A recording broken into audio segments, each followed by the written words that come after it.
Most of the airlines have flights at night, and most people choose to take those night flights so they can sleep on the plane. That puts you arriving in Rome pretty early in the morning. Hello, welcome, and for those returning to our channel, welcome back. We are Wayne Melissa Travel, a 50-plus couple sharing our adventures in budget travel. Most of the time, your accommodations will not be ready, so you need to have a plan. One suggestion I would make, and it's something that we actually did, was we used a luggage storage facility near the train station. Once you get out of the train station, there are several luggage storage facilities near the train station. You can pre-book this. They actually have secured lockers, and you'll get a code for your locker. And once you get there, it's all done online, and you can just put in the code. It opens up. Some of the lockers had space for 2 to 3 carry-on sizes, and some had even larger than that. So it wasn't a problem. We put our suitcases in there. We kept a small backpack or crossbody bag with us, and then we were off to explore. I would recommend booking a tour. You're going to be a little jet-lagged and a little tired, and there's nothing better for that than discovering something new on a walking tour, the fresh air of being outside, grabbing an espresso or cappuccino and walking the streets of the city. It's a wonderful way to transition to your new schedule. Your room will probably be ready soon after, if not immediately after your walking tour. Here's another tip. Once you get back to your luggage and you're near the train station, consider calling a rideshare. You could navigate the metro system, but you don't have to. A lot of those metro stations have stairs, and some of them have elevators. I have found that most of them don't have elevators. And so if you're a 50-plus traveler or someone who has mobility issues, I would go ahead and call a rideshare. In Rome, Uber Black is what we used most often, and it was very reasonable. They also have private taxis, but I don't have any experience with using those. Hey everyone, Wayne here. If you're new to the channel, we've got over 250 videos helping 50-plus travelers explore the world with confidence, comfort, and a little style. Today, we're diving into Rome, one of the world's most iconic cities, with specific tips for travelers over 50. We'll cover 4 major stops: the Colosseum, the Pantheon, the Vatican, and the Spanish Steps. Whether you're planning your visit or returning after a few decades, these are the essential insights to make your trip smoother, more enjoyable, and senior-friendly. Let's start with the Colosseum. This ancient amphitheater sees over 7 million visitors a year, and it's not built for modern crowds, so planning is essential. Tip 1. Purchase skip-the-line or timed entry tickets in advance. You can book directly on the official website or through trusted third-party vendors. Seniors 65 plus from the EU get discounted tickets, but U.S. travelers usually pay full price. Tip 2.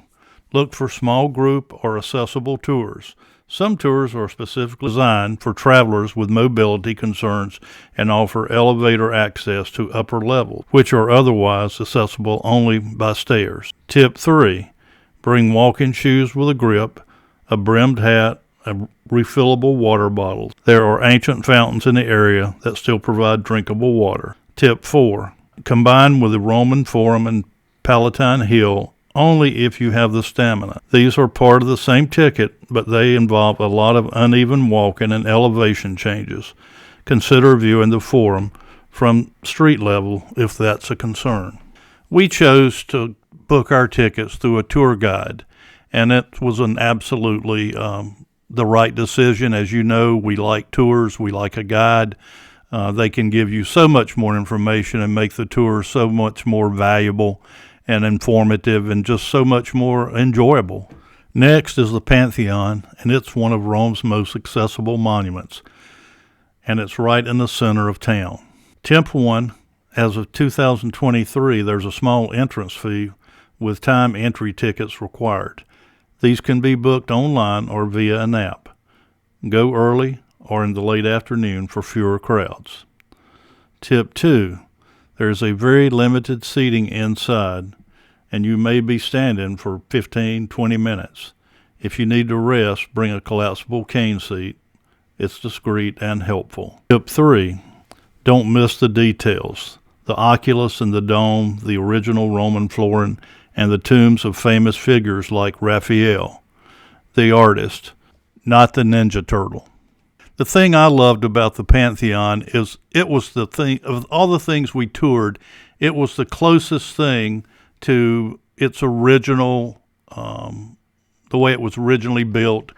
They had not gutted it in pieces of marble or things for the Vatican like they did the Colosseum.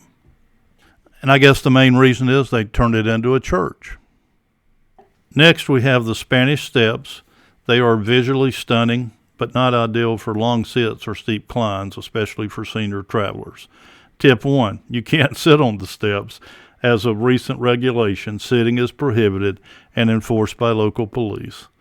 Tip 2, use the elevator at the metro station to access the top of the step. A church near the scenic overlook. This is a great place for photos, and it's downhill from there. Tip 3, enjoy the area slowly.